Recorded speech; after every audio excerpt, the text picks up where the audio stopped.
Hi everyone, my name is Jack and today we're going to take a look at another horrible case with you. Monday, September 14th, 2015, was remembered by 16-year-old Nolan Buchanan as the best day of his life. The day before, he had spent Sunday with his girlfriend. A traditional morning mass with his girlfriend's family, followed by a get-together with friends and a wonderfully romantic evening. Waking up on Monday morning, next to his favorite girl, the teenager felt like a free, successful, and influential businessman, before whom the whole world is open. After all, he was now the owner of Buchanan Construction.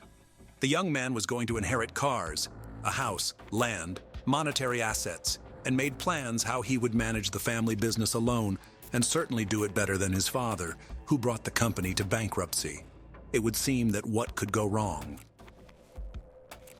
Already on October 1st, 2015, Nolan Keith Buchanan was arrested at Bonita High School in Bonita, California, by the El Dorado County Sheriff's Office. Nolan was incarcerated at the Juvenile Treatment Center, JTC, in South Lake Tahoe until June 13, 2018, when an El Dorado County jury of 7 men and 5 women found Buchanan guilty of 3 charges. The jury took just 2 hours to reach a verdict. The young man was sentenced to 150 years in prison with the possibility of parole from the 25th year of his sentence. This is how his plan to take over the family business ended. Neighbors and classmates spoke of Nolan as a model kid and a good student. "As far as I know, he was a good kid," Bonita High School student Campbell Ruxton would later say in an interview. "He always cared about school, he seemed very kind, he was very nice. I'm even surprised he was arrested." But what really happened in the Buchanan family? Let's break down this horrific case in detail. Molly first met Adam Buchanan when she came to apply for a job at his firm as an office manager. By the time they met, Adam was already divorced and raising his son Nolan from a previous marriage on his own. Cheerful, sociable, and cheerful blonde immediately attracted the attention of the owner of the company. The interest was mutual. Molly fell in love, started a romance that turned into a serious relationship, and her move to Adam. Molly dreamed of a real, loving, friendly family and tried to build a wonderful relationship with her stepson. Soon she became pregnant. Gavin was born. People who knew the Buchanans claimed that they were a fairly close-knit family of 4.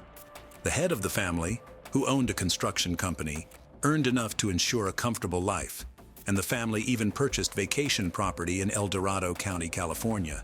A small cabin sat on 19 acres in Greenwood, a rustic cabin with no electricity, water, sewer, or gas. Adam, who worked in construction, took an active role in remodeling the house, and the family began to visit there often.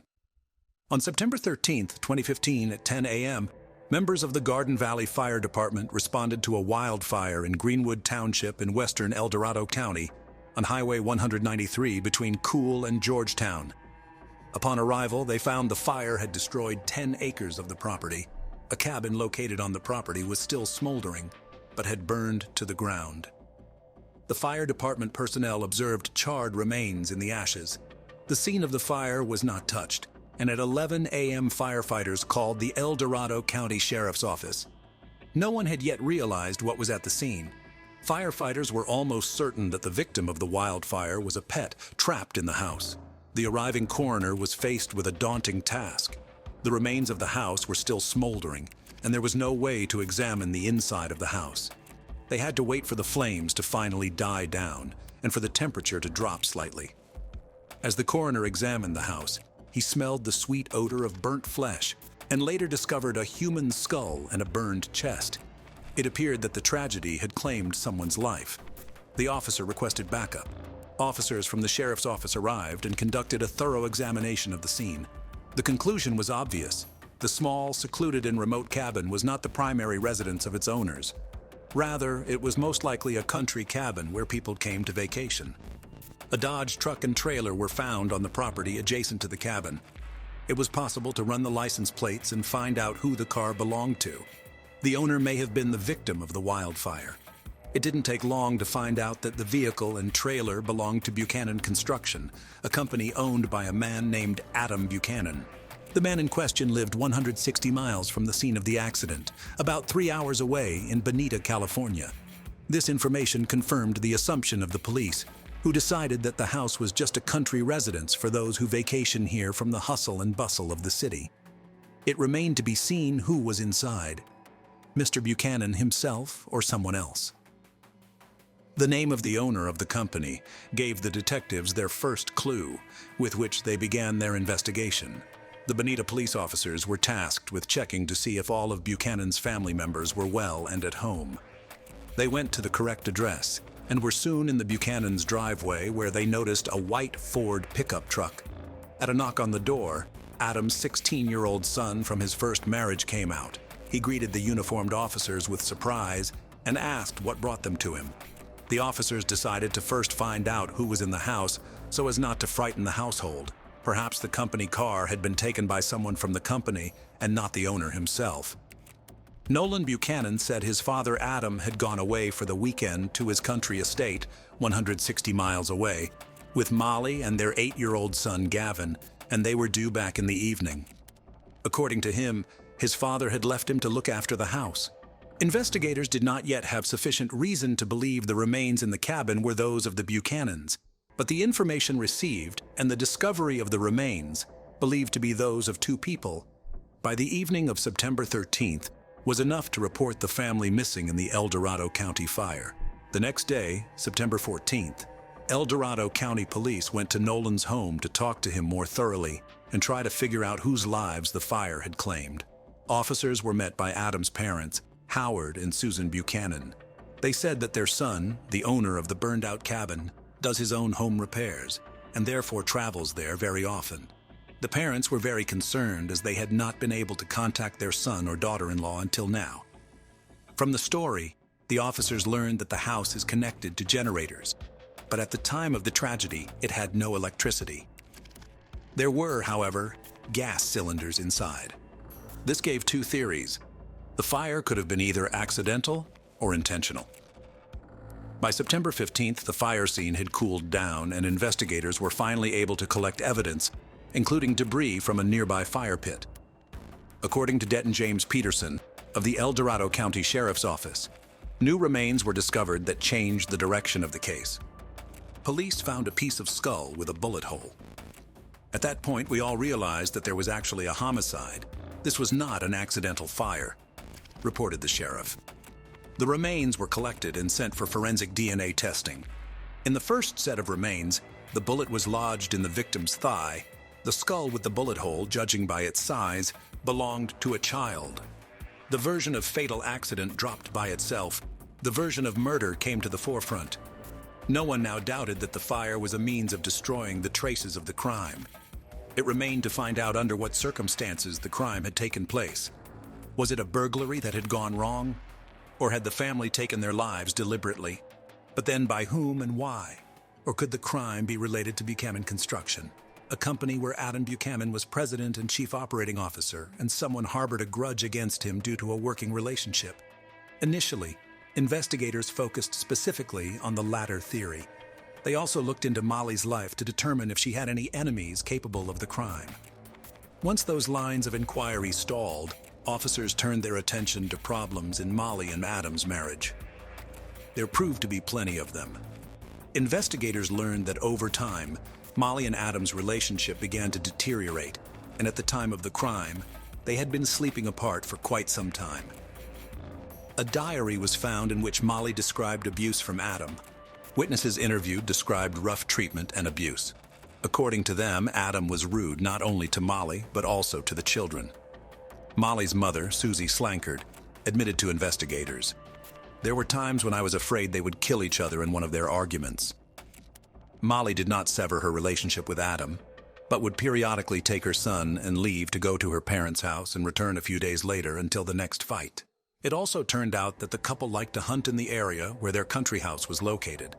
Since everyone was armed, the investigators assumed that during another quarrel, one of the spouses grabbed a gun and shot, and when he realized what he had done, he took his own life. However, there was an inconsistency.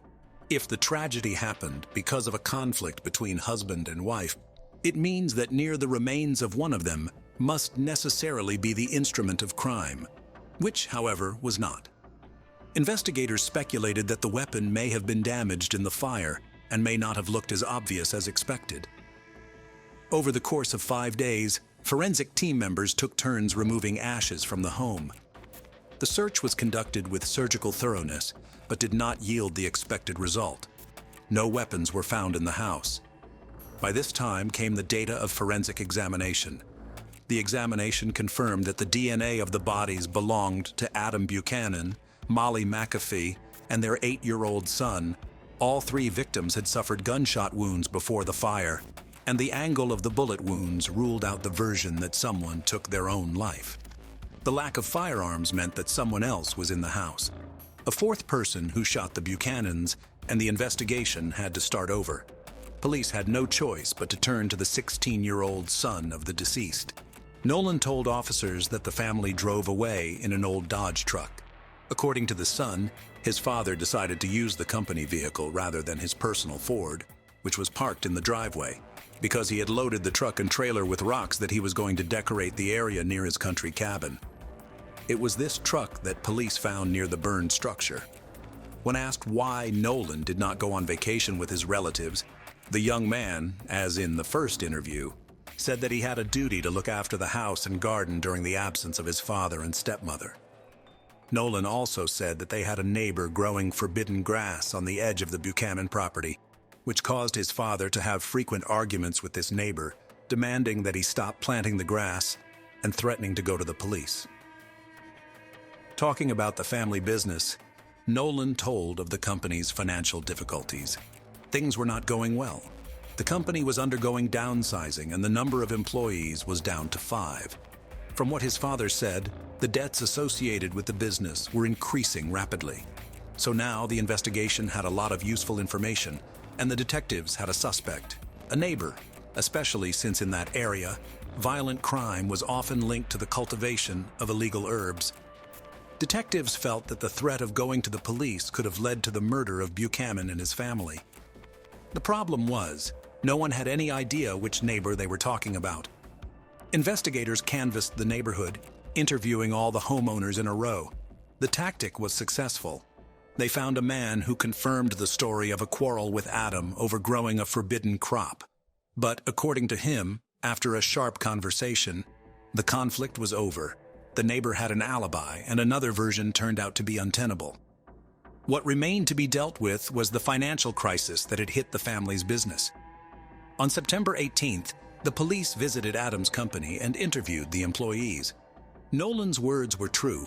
The company was in a sorry state.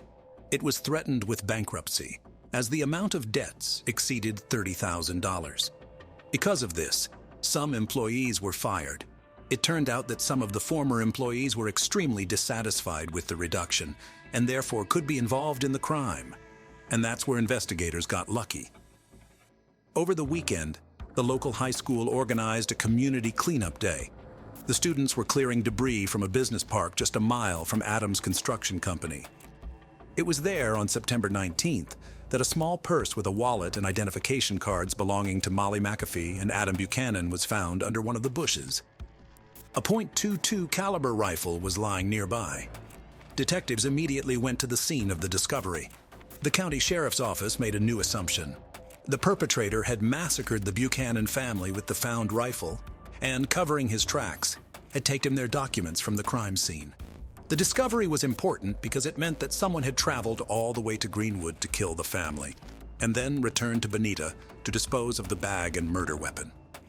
It appeared to be a Bonita resident. The proximity of the evidence found to the location of Buchanan construction strengthened the theory that the boss was massacred by one of the disgruntled employees. Detectives sent the firearm and the bag of documents for examination, requesting a warrant to inspect the company's records and premises. Here, the investigators got lucky a second time. During the search, they gained access to a video surveillance camera installed on the firm's premises. By happy coincidence, the lens of the camera was directed not at the company's territory, but at the center of the parking lot. After this discovery, the case was just days away from being solved. Since it was already known that the family had gone out of town on Friday, investigators reviewed Friday's footage and were surprised to find that Adam had attached a trailer filled with rocks to a Ford F-150, not a Dodge truck as Nolan had told them. Detectives realized that the young man had deliberately manipulated the investigation. If the white Ford had towed the rock trailer to the cabin, then someone must have driven it back and parked it in the driveway of the Buchanan family home. Investigators re-interviewed Nolan, trying to keep him safe while getting as many details as possible. Nolan again recounted his weekend, where he had been, and who he had seen. Only this time they asked him what movie they had seen at the cinema, how he had paid for the shopping at the mall, and how he had paid for dessert on a date. The unsuspecting Nolan answered, with his father's credit card. The officers then applied for a warrant to search Buchanan's home in Bonita, search the vehicles, and check financial records. The Ford automobile was still parked in the driveway. It was closely inspected, and they noticed reddish soil sticking to the wheels, similar to that in Greenwood. If the Ford had been used for a trip last weekend or earlier, traces of soil might have remained, but they would not have been as obvious. Unfortunately, the fire had destroyed the wheel tread marks near the country house, but the dirt buildup indicated that the car had probably been to Greenwood recently. Detectives tracked the bank card payments and found that Adam Buchanan had used his credit card on Friday, September 11th, at fast food chain Taco Bell on his way to Greenwood. Nolan, on the other hand, claimed he stayed home, did not go with his parents, and had the credit card in his possession. Detectives went to the diner and checked the security cameras. They saw exactly what they expected: a white Ford instead of a truck. When detectives searched the Ford, they found a Taco Bell receipt dated September 11th that included not 3 but 4 drinks. Evidence collected at the scene of the fire similarly pointed to 4 drink cups. So Nolan was in the car? The next credit card transaction took place on Saturday, September 12th, at the Valencia Club bar in Penryn, about 30 minutes away from the cabin. Adam's parents had previously told detectives about the bar. They said their son and daughter-in-law liked to drop in there after renovations to the cabin. Security cameras recorded the time the couple left the bar, and traffic cameras on the highway helped track the couple's route. A Ford F-150 headed toward the Buchanan cabin around 2:30 a.m. on the day of the fire, and at 3:30 a.m. drove in the opposite direction. In the first instance, the camera captured Adam and Molly in the vehicle, and in the second, only Nolan. A few hours later, on Sunday morning, September 13th, Adam's credit card was used to pay at 3 of Bonita's establishments: Starbucks, McDonald's, and a gas station. The bank confirmed to investigators that Buchanan had only one bank card. The facts contradicted Nolan's stories. By this time, forensic results had come back. Nolan's fingerprints were found on the gun. He was arrested right in the middle of a high school class.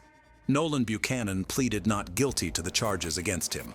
He attempted to distort the story and claimed that it was his father who shot the family, after which he pointed a rifle at him, and he, defending himself, took the weapon away, accidentally shooting his father. Nolan insisted it was self-defense, attributing the fire and subsequent lie to a state of panic and extreme fright. That's why he took gasoline and set the house on fire to make it look like nothing had happened there. The defense continually focused the jury's attention on Adam's abuse of his own son and other family members.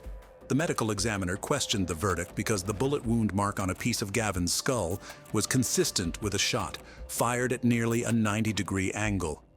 Nolan, on the other hand, claimed that his and his brother's beds were next to each other, and they were simultaneously awakened by the noise and screaming. It was at the moment of awakening that Nolan allegedly saw someone enter the bedroom and shoot Gavin. The shooter then pointed the rifle at him, and Nolan miraculously managed to push the attacker away. Under this scenario, the shot would have been fired at about a 45-degree angle, which was inconsistent with forensic evidence. The prosecution came to believe that Nolan shot his brother when they were alone in the house while their parents spent time at a bar. After waiting for his father and stepmother to return, Nolan shot them as well. Judging by where the bodies were found, Adam was killed first, followed by Molly. Nolan then took the rifle, his parents' papers, doused the bodies with gasoline, and set the house on fire. Then he went home, met his girlfriend, and spent the day with her, creating an alibi for himself. On July 13, 2018, a jury found Nolan guilty of 3 counts of first-degree murder. As a result, he was sentenced to 150 years in prison with the possibility of parole after 25 years. Judge Kingsbury, in announcing the sentence, reflected on the verbal and physical abuse Nolan faced, on the testimony that Nolan massacred his brother because he didn't want him to go through the same horror or be forced to live with what his father had already managed to do to him. But as she did, she also listed facts about the premeditation of the crime and subsequent arson, the creation of alibis, and the plans to run the family business that Nolan had voiced to family members. The judge cited a failure to follow rules and deviant behavior noted by staff at the South Lake Tahoe Juvenile Treatment Center, where Nolan went after his arrest. "Everyone has the opportunity to change," Judge Kingsbury told Nolan. "I hope you will do everything in your power to do so. If you behave well, you will have a chance to get out on parole in 25 years under the Senate bill and Supreme Court rulings. It's up to you whether you take that chance or not." Nolan continues to insist he is innocent. If he ever gets out on parole, he will have to pay a huge compensation to the victims. The amount of the payout is unknown at this time. The case of Sheila LaBarre, a monster with an angelic appearance. Psychological and physical traumas received at an early age can have a very unpredictable effect on adult life. Of course, far from always, they lead to the fact that a person becomes cruel and seeks to hurt others. But sometimes it is the trauma can give rise to a real monster. Criminal psychologist Adrian Raine believes that there are genetic and psychophysical mechanisms that can turn a person into a cold-blooded killer, about which he wrote in detail in his book, Anatomy of Violence. History knows a lot of serial criminals who had a truly hellish childhood, and perhaps to them can be attributed our heroine today, Sheila LaBarre. This woman had an angelic appearance which she skillfully used, seducing her victims and then brutally murdered them. Despite the fact that the court was able to prove only 2 of her crimes, criminologists are sure that there were many more. And now let's look at this difficult story from the beginning and try to understand whether Sheila LaBarre was a born monster or became him as a result of the cruelty that she faced in childhood. Who is Sheila LaBarre? Sheila LaBarre was born in 1958, the 4th of July, in the small country town of Fort Payne, Alabama. She was the youngest of 3 children of her parents and was raised with her brother and sister Lynn. Her childhood was spent in a picturesque but rather secluded place, on a farm nestled among cornfields. According to the memories of Lynn's older sibling, Sheila was an active, inquisitive, and open-minded girl with a creative streak. She liked to be in the center of attention, had a good voice and cute appearance, so perhaps, if her life had turned out differently, she would have become a famous actress or singer. But instead of bright posters, her name decorated the pages of criminal chronicles. The unimaginable cruelty of her father. The head of the family, Manuel Bailey, for many years suffered from alcohol addiction, although it would be more accurate to say that his addiction suffered from his entire family. He often went on binges, turning into a real beast who enjoyed abusing his wife and children. He insulted and humiliated them, beat them with anything that came to hand, could throw everyone out in the middle of the night in a downpour or frost, and locked himself in the house, not letting anyone inside. Mothers, daughters, and sons often had to spend the night in a barn or in the open air in the field. One day, when Manuel was once again in a drunken rage, he began throwing dishes and other objects at his family members. The mother tried to cover the children as best she could, but one of the flower pots thrown by her husband hit her youngest daughter Sheila in the head. Sheila suffered a serious concussion and a lifelong scar on her temple, which she painstakingly covered with her hair. But not even the insults and beatings were the worst thing that the sisters had to endure in their parents' home. According to the memories of Sheila and Lynn, Manuel from an early age forcibly inclined them to intimacy. The mother may have been aware of what was going on, but the subject was never broached. However, despite the nightmare at home, Sheila did well enough in school. She dreamed of leaving the farm as soon as possible and go to conquer the big city. The girl was quite ambitious and determined. She passionately wanted to realize her childhood dream in life and become an actress or pop singer. And she had everything for this: charisma, bright appearance, and a beautiful voice. Adulthood, first marriage, Barely Sheila was 18 years old. She left her parents' home, but adult life was not so joyful. To enter the university, she was not allowed to average score, and to move to the big city, she simply did not have the money. Then Sheila got a job as a maid in one of the hotels, where by that time her older sister was already working. It should be noted that Sheila had a slender figure and a very attractive appearance. She had big blue eyes, a charming smile, and a mop of thick long hair. She was surrounded by attention from men, and over time, she learned to use it and manipulate her suitors. In the late 70s, LaBarre, then Bailey, met a guy named Jonathan Baxter, and a romantic relationship began between them. Jonathan was not yet 20 years old at the time, but he already had a young daughter from a previous relationship. However, the child did not become a hindrance, and soon the couple got married. However, this marriage lasted only a few months and collapsed after Jonathan learned that the young wife abused his daughter while he disappeared at work. Sheila was frankly annoyed with the child, and she would raise her hand or lock her in a closet if she started crying or acting up. Jonathan did not organize scandals and listen to explanations. He just Strasut filed for divorce and put his wife with his belongings outside his house. He never wanted to see or hear from her again. After the divorce, Sheila dated various men and mostly lived off them. But all these relationships were fleeting and lasted from a few weeks to a couple of months, until in the early 80s she met her future second husband, Ronnie Jennings. The tumultuous romance soon led to marriage, and Sheila took on a double last name, Bailey Jennings. It was an unhealthy relationship between two irascible and unstable people who regularly cheated on each other, scandalized, and even fought. Still, their marriage lasted more than 3 years. In 1984, after another family quarrel, Sheila demanded a divorce from her husband, but he refused her. In fact, Ronnie did not hold on to the relationship at all. He just wanted to piss off his wife and make her mad, and he succeeded. Sheila became hysterical, took a large number of drugs in front of her husband, drinking strong alcohol, and after this infernal cocktail, sat behind the wheel of the car and rushed down the road. Naturally, soon Sheila, under the influence of pills and alcohol, lost consciousness, flew off the road, and at high speed crashed into a tree. She miraculously survived, but suffered a massive head injury. She spent more than a week in a deep coma, and doctors made no prognosis. When Sheila finally regained consciousness and gradually recovered, she was transferred to a psychiatric hospital where she spent several months.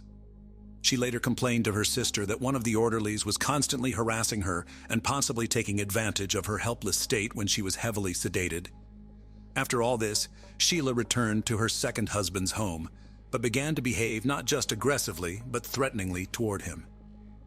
When during another scandal she attacked Ronnie and poked him in the chest with nail scissors, Ronnie, fearing for his own life and health, filed for divorce and hurriedly moved out of the mad woman. Rich lover. When the second marriage was dissolved, the young woman began looking for lovers through the dating columns of the print media, and she left her ads there as well. But no man did not stay with her for long, because Sheila tended to dominate everything, rigidly suppressing their partners, both in intimate and everyday life. Soon the photo of an attractive girl in the dating section drew the attention of 60-year-old Wilfred Bill LaBarre. The man had previously been married twice and had adult children and grandchildren from previous marriages. He was widowed a few years ago and had been living alone on his large country ranch ever since. Bill was a fairly wealthy man. He had a chiropractic office in Epping, New Hampshire, and on the ranch he raised horses. At the same time, he was very lonely and needed a strong, powerful woman. In fact, that's exactly what he found. Sheila was attracted by the wealth of her new acquaintance, and she decided that it would be an ideal union for her. And to make Bill completely lost his head, she began to send him a postal mail frank letters, supplementing them with her nude photos. The trap worked, and soon LaBarre invited a charming pen pal to visit his ranch. Their romance developed rapidly. An elderly man is not stingy on expensive gifts for a young mistress, and in the summer of 1987, she moved to live with him. This has incredibly flattered the doctor, who now went out in public with a beautiful companion who was half his age and was fit for him as a daughter. Nevertheless, he did not plan to marry Sheila. However, Sheila, not waiting for a marriage proposal, changed her name. calling herself Labar. Bill was surprised by this turn of events, but he did not object. Sheila began to interfere in all the affairs of her elderly lover, starting to control his business, finances, and disposition of his property. In addition, Bill was getting older and could not satisfy the intimate needs of a young woman. Then, according to Sheila herself, he allowed her to meet other men, whom she often brought directly to their home. One of Sheila's regular lovers, closer to the mid-90s, was a Jamaican national named Wayne Ennis. He was much younger than Sheila and was initially hired as an au pair on the ranch, but soon the young man, with Bill's consent, which was probably given under pressure from Sheila, moved to live in the owner's house. In 1995, Sheila and Wayne officially legalized their relationship, and the spouse considered that from now on, he would be her only man. But soon he realized that he was wrong, because his wife continued to meet with different men. Wayne was not satisfied with this, and one day he jumped with fists on Sheila and her next lover, causing them bodily harm. Accustomed to being dominated, Sheila for the first time didn't know how to deal with her third husband, who got into a fight every time a rival appeared on the horizon. Eventually, she filed for divorce and sought a court injunction to stop Wayne from approaching her, accusing him of violence and assault. Another divorce did not affect the turbulent personal life of Sheila, who continued to meet with numerous lovers, changing them like gloves. True, now her relationship increasingly often began to end with lawsuits from men who accused Sheila not just in cruelty, but also in the threat to their lives and health. Thus, one of her boyfriends she deliberately hit by a car and almost ran over. Another almost broke his head, and another scratched his face so that he was forever scarred. Sheila, with age, became more and more dangerous to others. From every man she demanded obedience, and in cases of disobedience, fell into a rage. In 2000, at the age of 74, Bill Labar died of heart failure. Although doctors and police officers did not see a criminal trail in the death of an elderly man, his family members were convinced that Sheila had something to do with it. In their opinion, she had been poisoning Bill little by little for years, and literally drove him into the light. Despite the fact that Bill and Sheila were never officially married, Sheila, according to the will, became the sole heiress of all his property. The relatives tried to challenge this through the courts, but never got anywhere. They are still convinced that the mistress forced Bill to write the will she wanted. House of Temptation. After Bill's death, as I have already mentioned, all his property came under Sheila's complete control. Now she no longer had to consider anyone's opinion. She could do whatever she wanted with the estate she had inherited. She herself called her home a place of seduction and pleasure, where there were no inhibitions. She met men on the streets, in bars, on the internet, lured them to her, and then tried to keep them on the ranch as long as possible. She didn't care about their age, skin color, or any physical appearance. She promised them unearthly pleasure, and then sought to suppress and subjugate them to her will. Sheila regularly tried to seduce couriers by meeting them in the nude and offering an alternative method of payment. But she didn't take into account the fact that she herself was not getting any younger, and was nowhere near as attractive as she used to be. It got to the point where couriers simply refused to come to her address. Neighbors noticed that on the ranch, Labar, constantly come different men, but some hurried to leave the place the same day. Others were delayed, but also for a short time. What was going on in the house itself could only be guessed at. Where had Michael DeLorge disappeared to? Soon, Sheila decided to look for lovers among men who were in dire need of housing, money, or those men who suffered from addiction. This category was the most vulnerable, and proved to be an easy prey for the cunning woman, who everywhere posed as a widowed millionaire, and talked about her untold wealth, inherited by her. In 2004, Labar met on one of the city streets homeless man named Michael DeLodge. He was in a difficult life situation and lost literally everything because of addiction to illegal drugs. His relatives tried to send him to a rehabilitation clinic, but he ran away from there and has been loitering ever since. Sheila liked Michael, and she invited him to her, promising shelter, food, and the necessary drugs in exchange for intimacy. Moving to the ranch, the guy was completely dependent on his old mistress. He complied with all her demands, afraid to be on the street again. But Sheila quickly got into the taste, and her desires became more and more sophisticated. She bound, beat, and humiliated Michael, taking pleasure in it. He tried to escape several times, walking dozens of miles and hiding in homeless shelters, but he never decided to go to the police for fear they wouldn't believe him. Meanwhile, Sheila found him each time and brought him back to the ranch. In desperation, he tried to contact his family members and let them know he was in trouble. His loved ones immediately responded to this disturbing news, but it was too late. In October 2005, Michael DeLorge disappeared without a trace. When his family contacted Sheila directly, she stated that she and Michael had broken up. He had left her, and his current whereabouts were unknown to her. Michael did not show up at any of the places he had been to before. No one who knew him had seen him, and there was no way to contact him.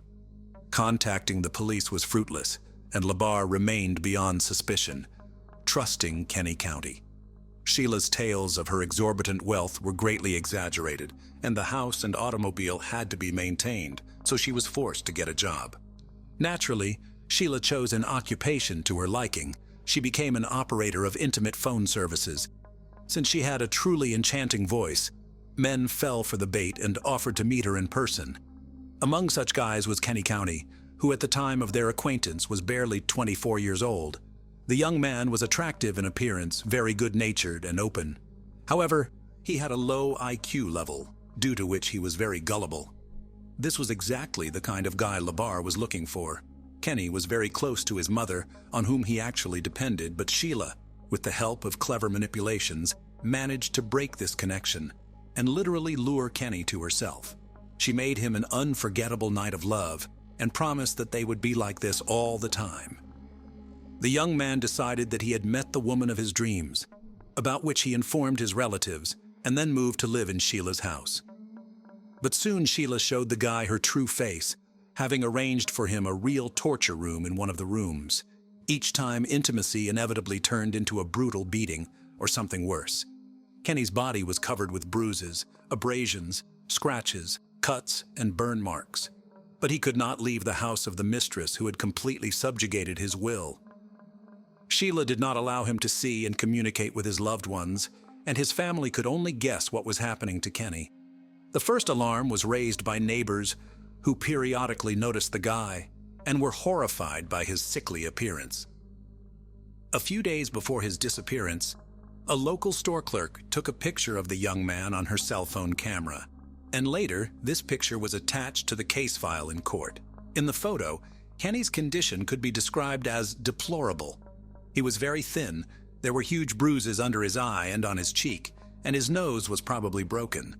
Judging by the degree of healing, all these injuries had been inflicted at different times, which suggested that the guy had been brutally beaten for a long time. The contents of his cart were also alarming. He rolled 2 large canisters of fuel to the cash register, as it later turned out, for his own cremation. The store employees were so puzzled and even frightened by the guy's appearance that they decided to report him to the police for possible domestic violence. But this time, Sheila managed to get away with it, and they could not charge her with anything. Soon Kenny stopped contacting his family altogether, and when his worried mother arrived at LaBarre's house, the owner behaved aggressively and advised to leave Kenny alone. All subsequent attempts ended similarly, at which point Kenny County's family filed a missing persons report with the police, indicating that he may be being held forcibly at the country ranch, a home crematorium, and gruesome findings. When police arrived at Sheila's home, she claimed that the young man no longer lived with her, and claimed that Kenny had run away because his mother, whom he was allegedly terrified of, began visiting them frequently. As evidence, Sheila provided an audio recording in which she asks her lover if his own mother had attacked him, and he quietly gives an affirmative answer. It all seemed more than strange, and the very next day, an officer visiting Sheila secured a search warrant for the estate. Sheila had been on the police's radar many times before, and her name had been linked to another mysterious disappearance of a boyfriend.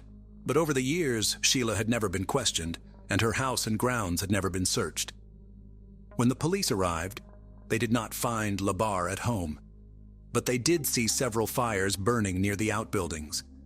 The fires looked strange, and were made of improvised materials, a mattress, fragments of wooden furniture, hay, etc., all doused with a flammable mixture. One of the bonfires had bones in it that clearly looked like human remains. The squad requested reinforcements in the form of forensic experts, reporting all the findings. But that turned out to be just the tip of the iceberg compared to what they discovered next. Almost all over the house were found poorly washed traces of blood. It was so much that it seemed as if there had been a real massacre. It turned out that the blood belonged to at least 3 different people. The bones smoldering in the fire belonged to the missing Kenny, and there were 2 empty fuel cans lying nearby, the same ones the boy had bought at the local store the day before. But that wasn't all. Also found on the property were the remains of Michael Delage, who had disappeared a few years earlier, and some fingers of some third guy who was never identified. Among other things, a large number of items belonging, judging by the size, to various men were fished out of the sump at the ranch, the fates of which have not been learned. The hostess herself was not at home at the time of the police visit. She had figured it out and gone on the run. Sheila hitchhiked to Boston, where she obviously hoped to get lost. Moreover, on the way, she seduced one of the drivers who gave her a ride, and he trustingly invited her to live in his house. However, the next day, having seen on TV news about the search for a dangerous criminal, the new lover himself called the police and reported that Sheila is now in his bed.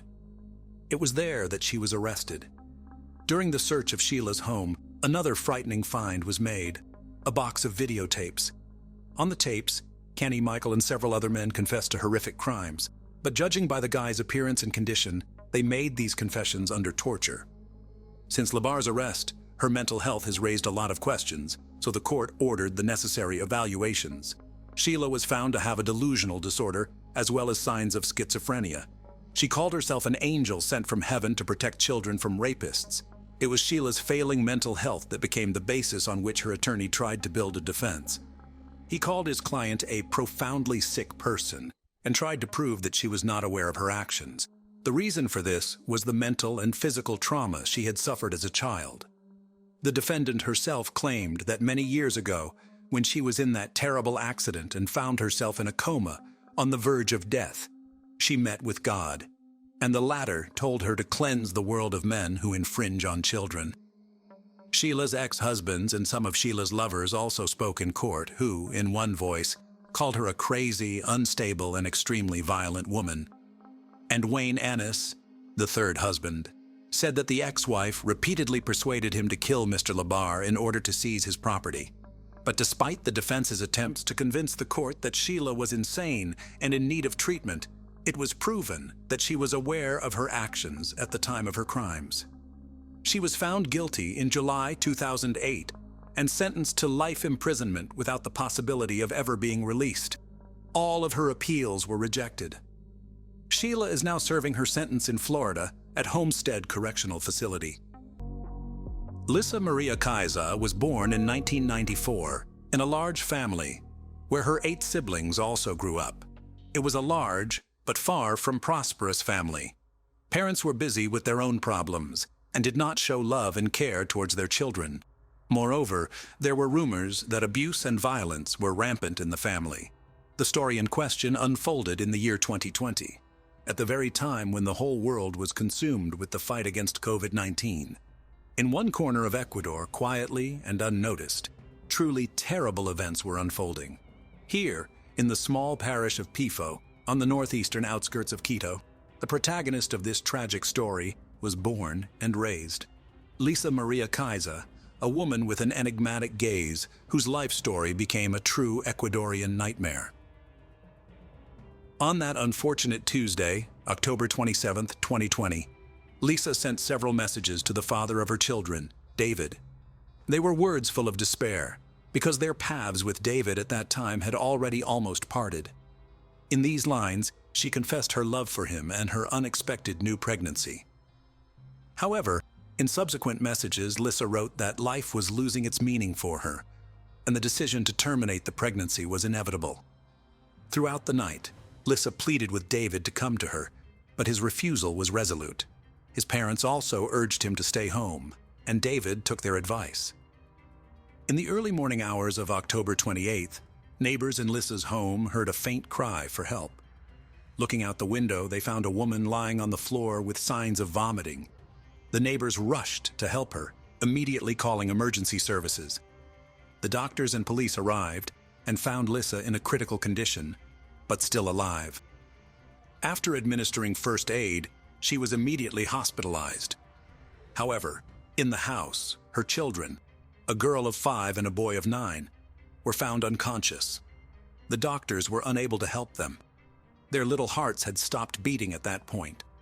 Authorities learned the identity of the children's father and contacted David Acosta, who, upon learning of the tragedy, immediately arrived on the scene accompanied by his father. He was informed that Lissa was in the hospital and his children were found without signs of life. After several days of fighting for life in the hospital, Lissa finally regained consciousness. By that time, the investigators, guided by their findings, had presented the prosecutor's office with sufficiently convincing arguments to issue an arrest warrant for this mysterious woman. When she was released from the hospital, she was immediately transferred to a social rehabilitation center. The authorities insisted that Lissa undergo a psychological and psychiatric evaluation, as her state of mind required further investigation as part of the upcoming trial. Lissa ended up in a rehabilitation center, and doctors and psychologists took up their work. In a conversation with a criminal psychologist, Lissa opened up about her difficult childhood, where her parents fought and abused each other and their children. Her childhood had a noticeable impact on her state of mind, and moments of quarrels and her parents' divorce became an integral part of her memories. Such a childhood forced Lissa to go to work from the age of 11 to be able to study. The girl strived to escape from her dysfunctional family and build her future in a different way. The expert report also indicated that Lissa had been abused. She talked about how, after several years of marriage, David, her husband, changed dramatically. He began to humiliate his spouse and then to raise his hand against her. On the day of the tragedy with the children, investigators working at the scene found several glasses with liquid residue on the table. These finds later revealed traces of epilepsy pills belonging to one of the children, as well as other chemicals requiring identification. Police officers thoroughly searched the house, and after noticing a strange odor in the kitchen, noticed a suspicious area under the utility room. They broke down the barrier and found a lifeless body wrapped in a blanket, with characteristic signs of having been there for a long time. Later, further investigation revealed that the discovered body belonged to Jaime Yanchaguano, a 28-year-old who had been in contact with Lissa. Jaime had been reported missing by his family days before the gruesome discovery. According to Rosa Yanchaguano, Jaime's sister, he was last seen on October 18th. Rosa told investigators that after her brother disappeared, Lissa called several times inquiring about him. Lissa claimed to have received a text message from Jaime, where he mentioned that illegal substance traffickers were holding him captive and demanding a ransom of $8,000. She strongly warned Jaime's family not to contact the police. This claim became a crucial point in a complex investigation, as detectives sought to solve the tragedy and uncover if there were any other hidden victims. During her interrogation, Lissa revealed that in 2020, while working at a cookie factory, she met Jaime Yanchaguano. According to her, they became friends. Lissa wanted to return to her husband, who allegedly planned to blackmail Jaime for money. David made it clear to Lissa that if she did not help him, he would divorce her. Later, David gave Lissa a white powder and told her to put it in Jaime's food. Once she did, Jaime fell asleep and never woke up. Realizing what had happened, Lissa, in desperation, tried to win back her husband, but failed. In her despair, she ingested the same poison and gave it to her children. However, the poison did not have the expected effect on her, and she sought help from her neighbors to save herself from the horror that had befallen her children. Following her testimony, investigators launched a thorough investigation, but no evidence of David's involvement was found. No one close to the couple could have foreseen that Lissa Maria and David Acosta's lives would take such a tragic turn. When they met, Lisa was only 16 years old and still in high school, a dreamy and romantic girl, while David was a strong and determined young man. Their friendship quickly developed into strong feelings, leading to Lisa's unexpected pregnancy. Although their families disapproved of their relationship, David's parents supported their son and welcomed Lisa into their home.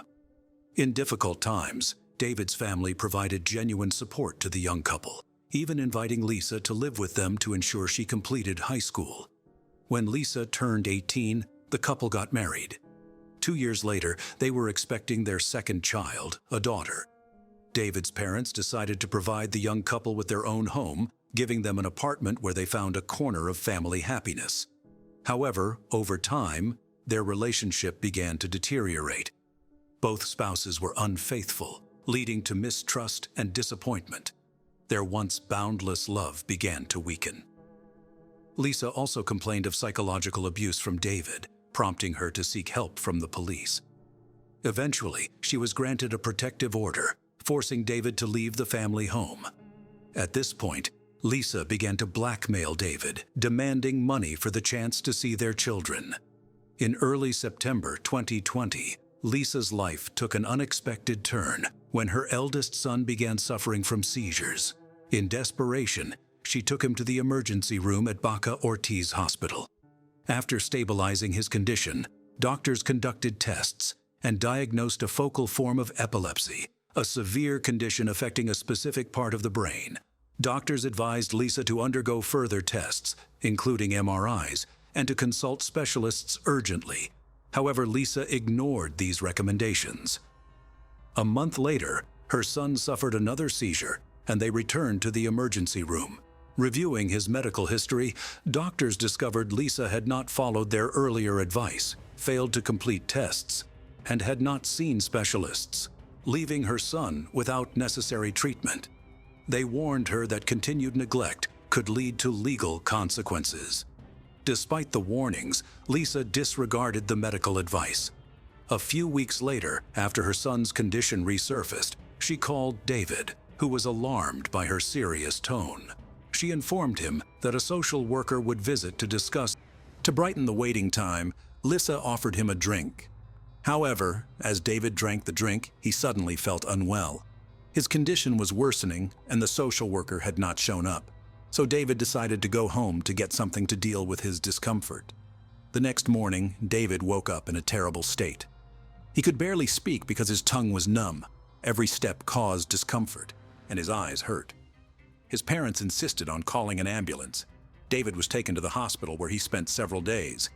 Tests revealed the presence of a psychoactive substance in his system, but given that he hadn't used anything of the sort, David began to speculate how this could have happened. Eventually, he speculated that perhaps someone had deliberately slipped him some substance in a public place. David was grateful for his life and realized that what had happened could have ended much worse. In early October 2020, Lisa made the decision to hire a nanny for her children. Her cousin Patricia recommended her friend Bertha, a responsible 48-year-old woman looking for work. On Monday, October 5th, Bertha arrived at the young mother's house.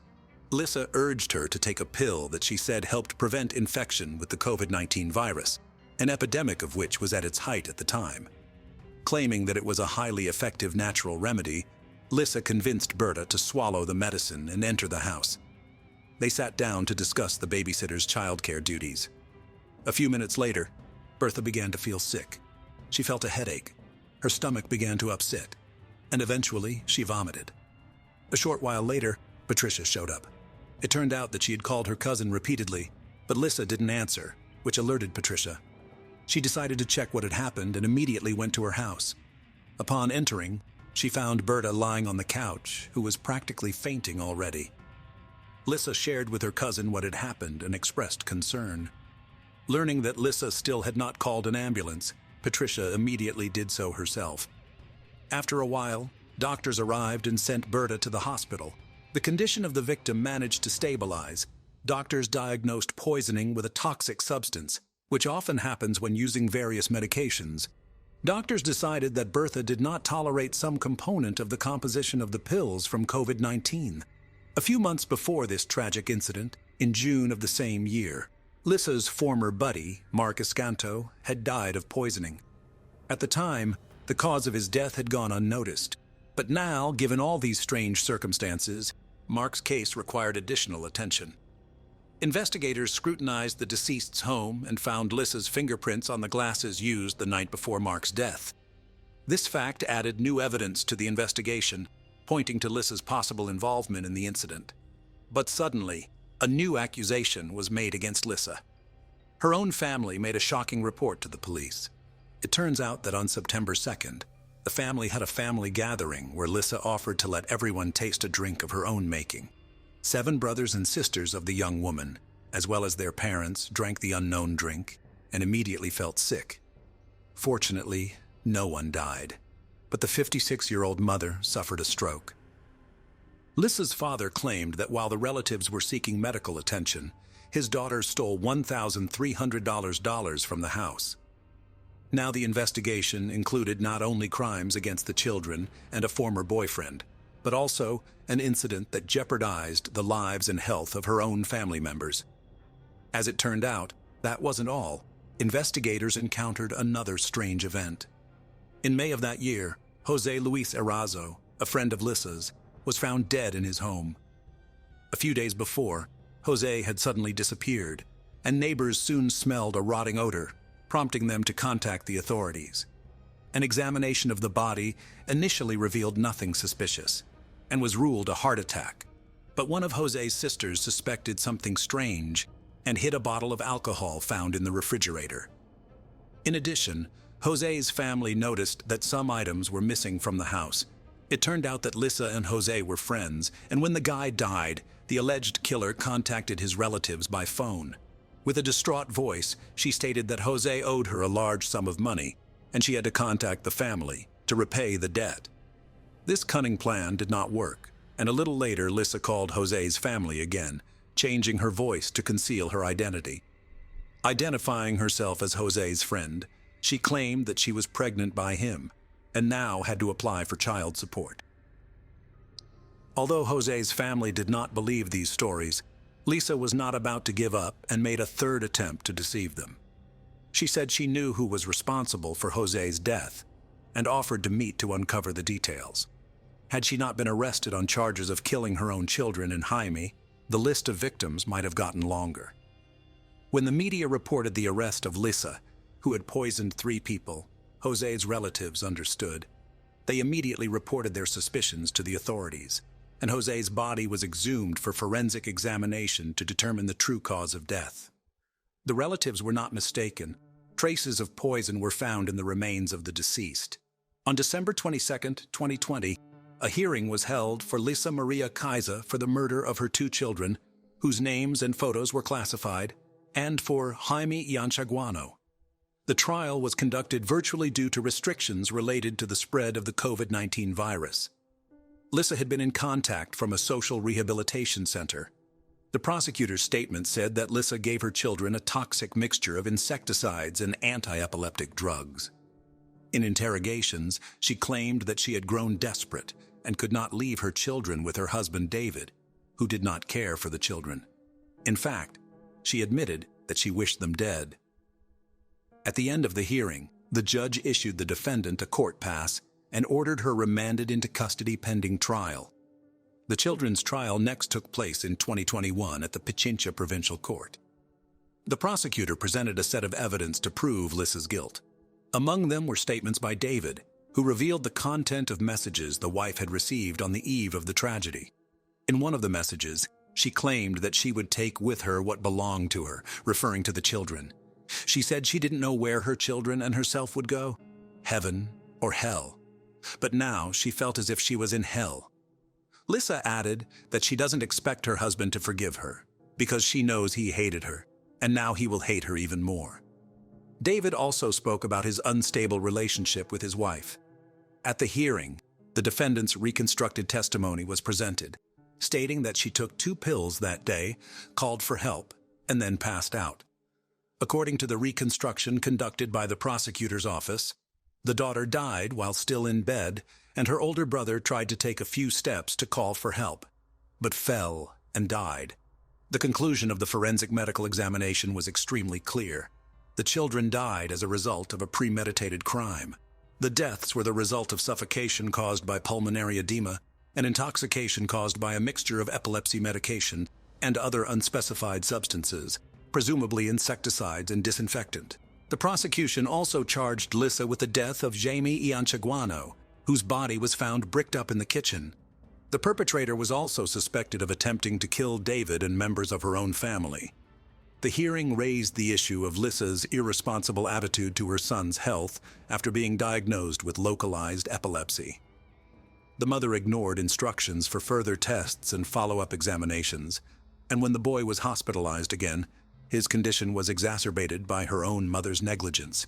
Warnings from medical professionals did not change her attitude toward her son's treatment, leading to a threatened termination of her parental rights.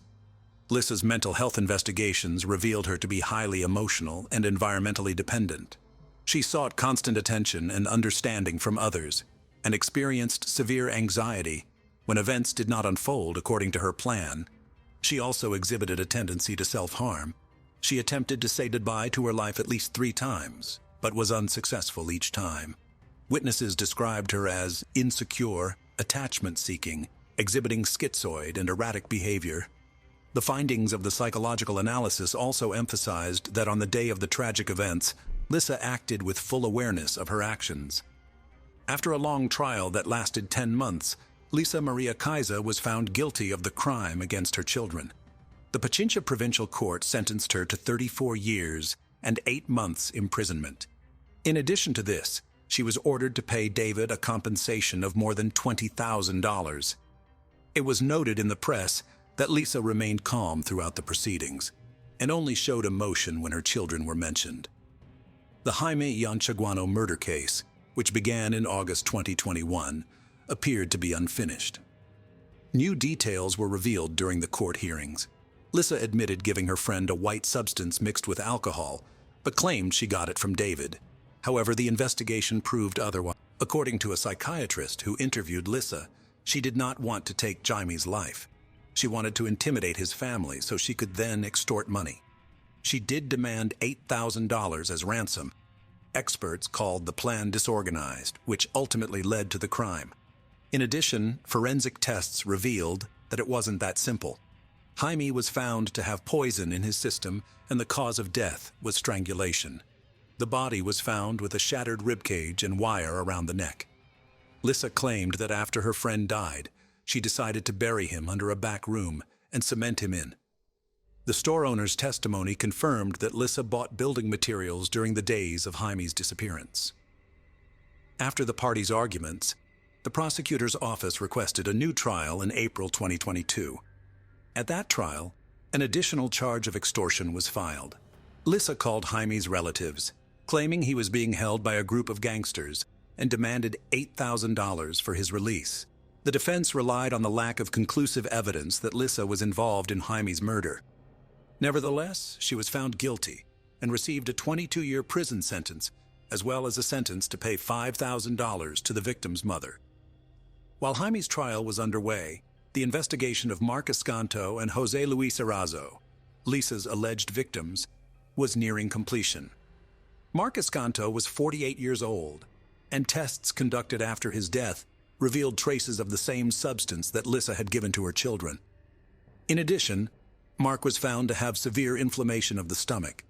The family's lawyer claimed that Lissa met Mark, offered him a beer, and then put the poison in the drink.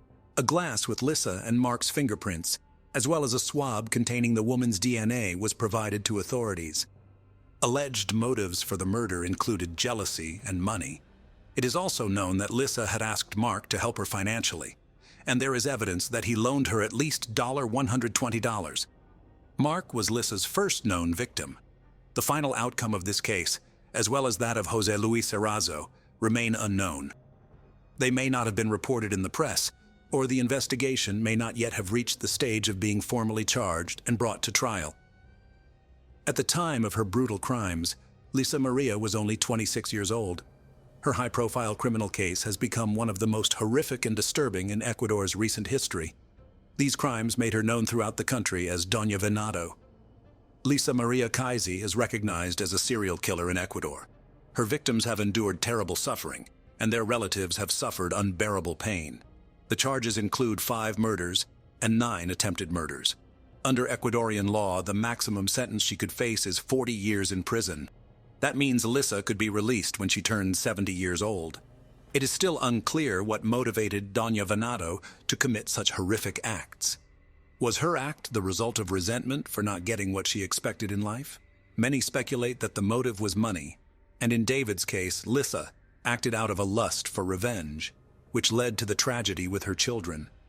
The most horrific part of this story is not only the number of victims left in the path of Doña Venado, but also the fate of 2 innocent children who could not have guessed that their mother, who gave them life, would take it away so absurdly and cruelly. Thanks for watching, guys. Jack was with you. Subscribe to the channel and don't forget to click the bell not to miss new stories from around the world. See you soon. Take care.